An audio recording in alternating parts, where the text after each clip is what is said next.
аз оғози соли 2019 аллакай масъулини варзиши кишвар барои ҷалби бештари ҷавонону наврасон ба варзиш ва таҷриба гирифтани варзишгарони ҷумҳурӣ баргузории мусобиқаҳоро ба роҳ монданд.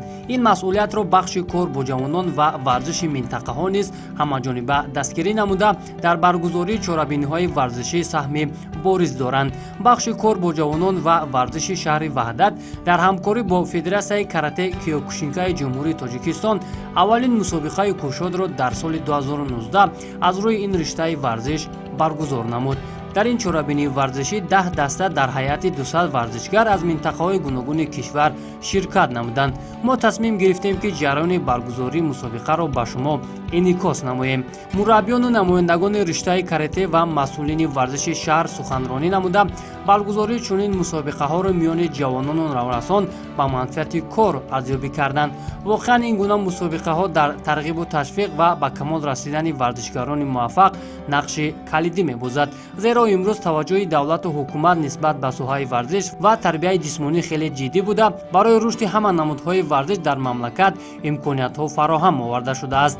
аз ҷониби Федератсияи карате Киёкушинкай мураббии шаҳри ваҳдат Файзулло Кароматов барои фаъолияти пурсамар ва тарбия кардани варзишгарони болаёқат ҳамчун беҳтарин мураббии соли 2018 эътироф гардид. инчунин аз ҷониби бахши кор бо ҷавонон ва варзиши шаҳри ваҳдат ба 4 варзишгари наврас ки соли 2018 дар чемпионати ҷаҳон ҷоизадор гардиданд сипосномаҳо тақдим гардид.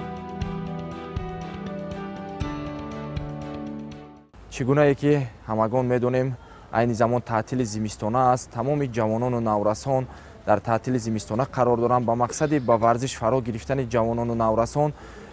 бахши кор бо ҷавонон ва варзиши шаҳри ваҳдат вазифадор гардидааст ки мусобиқаҳои гуногунро дар байни ҷавонону наврасон дар ҳамин таътили зимистона ба роҳ монад, то ки ҷавонон дар фасли ҳамин сармо ба варзиш машғул шаванд.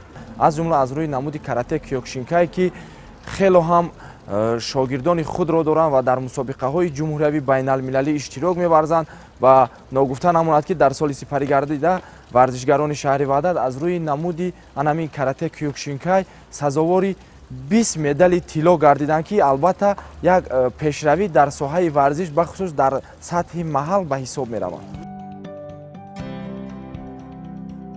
мутобиқ ба нақшаи баргузории чорабинӣ варзишгарон аз синни 7 то 17 сола ширкат дошта дар вазнҳои мухталиф ба рақобат оғоз намуданд. дар навбати аввал кӯдакону наврасон ба майдон баромада як рақобати ҷолибу диданӣ анҷом доданд. барои аксар ин кӯдакон мусобиқаи имрӯза аввалин ҳунарнамоӣ ба ҳисоб мерафту барои дигаре бештар кардани таҷрибаи худ. бинобар ин онҳо бо тайёрии ҷиддӣ вориди майдон мегардиданд. ба қавли коршиносон дар ҳамин гуна чорабиниҳо ки қадами аввал ба ҳисоб меравад варзишгарон метавонанд маҳорату малакаи худро нишон дода каме ҳам бошад барои худ таҷриба бигиранд ва барои иштирок дар сабқатҳои байналмилалӣ роҳи худро ҳамвор созанд.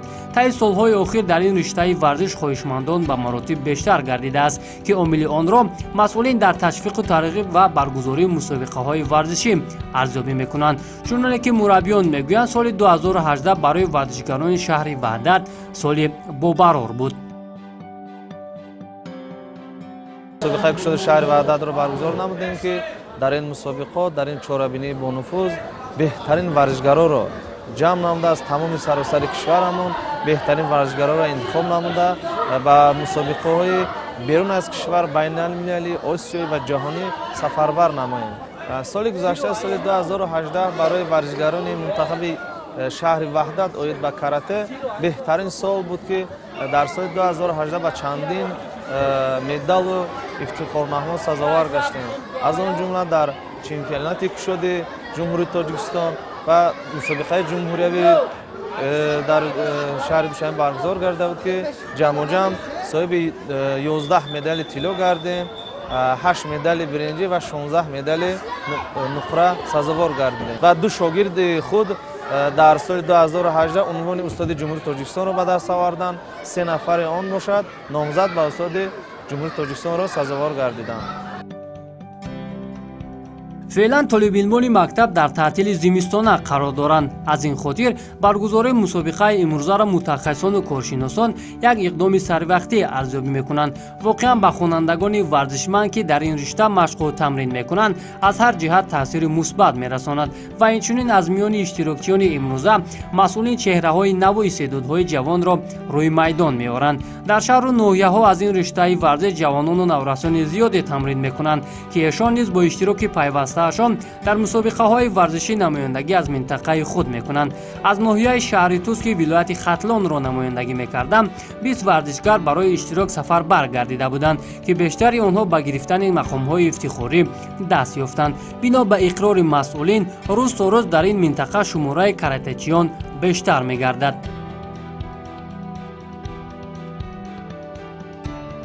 طول 5 سال میشود که در نویای شهر توز جوانان و نورسانان را با این نمود ورزش جلب نمودیم و در دوام این 5 سال فعالیت کاری هم ما توانستیم که ورزشکاران و شاگردان عزیزم را و مسابقه های ولایتی ناحیوی شهری و بیرون از جمهوری سفربر نمودیم. در شهر استان جمهوری قزاقستان در چمپیونات جهان شاگرد ما نظیر محمد جان در بین 56 نفر ورزشگر در وزن 30 کیلوگرم سزاوار جای سوم گردید. این حال ما در شهر وحدت در مسابقه شهر وحدت زیاده از 20 نفر ورزشگر سفربر نمودیم و در این مسابقه می‌خواهیم که ورزشکاران ما سزاوار جای‌های نمایان گردند. рисолати ғуломҷонзода соли гузашта ҷои дуюмро ишғол карда буд, аммо имсол ҳадафу мақсади ягонааш танҳо ба даст овардани мақоми аввал аст. ӯ дар шаҳри ваҳдат тамрин мекунад. ин духтараки ҷасуру далер аллакай ба даври финалӣ роҳ ёфтааст ва мо хостем пеш аз вохӯрии ниҳоӣ бо ӯ суҳбат кунем. من تو یک ماه می شود که در این مسابقه تیاری دیده استادم. من در وزن 27 کیلوگرم اشتراک میکنم. من در سال گذشته در جمهوری جای دوم را اشغال نمودم و در این مسابقه آمده میخواهم سزاوار جای اول گردم. акнун қуввозмоиҳои ниҳоӣ миёни духтарон дар вазни 27 килограмм оғоз гардид. дар ин рақобат рисолати ғуломҷонзода бо намояндаи дигари шаҳри ваҳдат барои ишғоли ҷои якум мубориза бурданд. маҳорати ҳарду ин варзишгар қариб ки баробар ба назар мерасид. иҷрои хуби усулҳо ва зарбаҳои ҳадафрас ҳар лаҳза аз ҷониби доварон холгузорӣ мешуд. вақти асосию мусовӣ ба анҷом расид ва дар 1 дақиқаи иловагӣ рисолат имтиёзи бештарро ба даст оварда сазовори ҷои якум гардид ва орзуяшро амалӣ кард.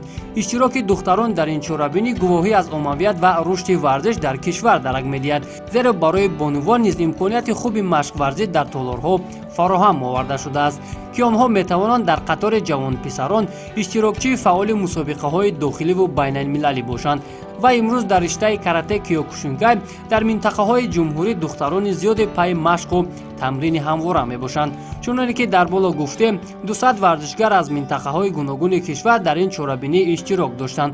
мураббиёни шаҳри Душанбе низ ба ин мусобиқа шогирдони арзандаи худро оварданд ки онҳо дар 7 вазн медалҳои тиллоро ба даст оварданд. با امروی شاگردان هم 20 نفر با شهر وحدت سفر نمودیم برای مسابقه گشاد شهر وحدت که در اینجا شاگردان ما اشتراک کنند و جایهای نمایان را سزاوار گردند. پیش از مسابقه ما همراه شاگردان تیاری‌های خوب دیدیم. هر یک مربی می‌خواهد که شاگردش در این خیل مسابقه نتیجه‌های خوب به دست آورد. ما امیدواریم که خیلی که در سال 2018 شاگرد ما بلال جان عظیموف در قهرمانی جهان سزاوار جای اول گشت. با مثل بلال جان شاگردان را تربیت کنیم و در عرصه بین‌المللی پرچمبردار ملت خویش گردیم. масъулини варзиши шаҳри ваҳдат мегӯянд то 3 соли пеш рушду инкишофи карате киёкушинкай он қадар хуб арзёбӣ намегардид, вале баъд аз ҳамкории ҳамаҷониба бо федератсия онҳо тавонистанд чанд қадаме пеш гузоранд. طولی 3 سال می شود که در شهر وحدت این نمونه ورزش را پیش برده ایستادم. حالا در 3 تالار ورزشی این نمونه ورزش مشق تمرین یافته ایستاده است. زیاده از 200-250 نفر варзишгарони шаҳри ваҳдат ба ин намуди варзиш машғуланд. нақшаҳои мо дар соли 2019 мехоҳем ки чунин мусобиқаҳои кушоди шаҳрӣ, мусобиқаҳои дохилӣ бисёртар гузаронида шавад ва шогирдони худро бисёртар тамрин намуда дар мусобиқаҳои берун аз кишвар парчами ҷумҳурии азизамонро боло бардорем. баъд аз рақобату майдондории зиёд ғолибон муайян гардида бо медалу ифтихорномаҳо қадршиносӣ шуданд. ҳамин тариқ аз ҳисоби даставӣ бо касби 7 медали тилло варзишгарони шаҳри душанбе мақоми аввалро ишғол намуданд. бо ба даст овардани 5 медали тилло ҷои дуюм насиби дастаи шаҳри ваҳдат ва барандаи ҷои сеюм варзишгарони вилояти хатлон дониста шуданд ки 3 медали тиллоро соҳиб гардиданд. баъд аз пирӯзиҳои хеш дар ин мусобиқа наврасон азму талошашонро барои иштирок дар сабқатҳои байналмилалӣ бештар мекунанд. من رمانزاده محمد در وزن 20 کیلو برآمد کردم، جای اول رو گرفتم. در آینده میخواهم که مثل اکه هم بلال جان پرچم وردار ملت شوم. من 2 تا سیوم دارم، 3 تا 4 تا یکم. بازم مشق میکنم، بازم میخواهم که جای یکم رو بگردم. من خوجای پولمیرزا در این مسابقه جای سیوم رو گرفتم، ولی من زیق نیستم. میخواهم باز و مثل دیگر ورزشگران تاجیکستان پرچم برداری ملت خود شوم. من ادبک اویسان در این مسابقه که در شهر وحدت برگزار شد، من در اینجا به گرفتن جای اول کامیاب گردم. من از ناحیه بنج هستم. من نه تنها در این مسابقه ها بلکه در مسابقه های بیرون از کشور نیز اشتراک نموده به گرفتن جای اول کامیاب گردم. мусобиқоти имрӯза нишон дод ки дӯстдорону ҳаводорони варзиш ба хусус як ҳарбаҳои шарқӣ дар ҷумҳурӣ кам набуда майлу хоҳишашон ба ин самт бештар равона карда шудааст. агар аз миёни варзишгарон ҳадди ақал 5 ё 10 варзишгари лаёқатманд интихоб ба мусобиқоти байналмилалӣ сафарбар гардад, ин ба манфиати кору ба суди варзиши кишвар хоҳад буд.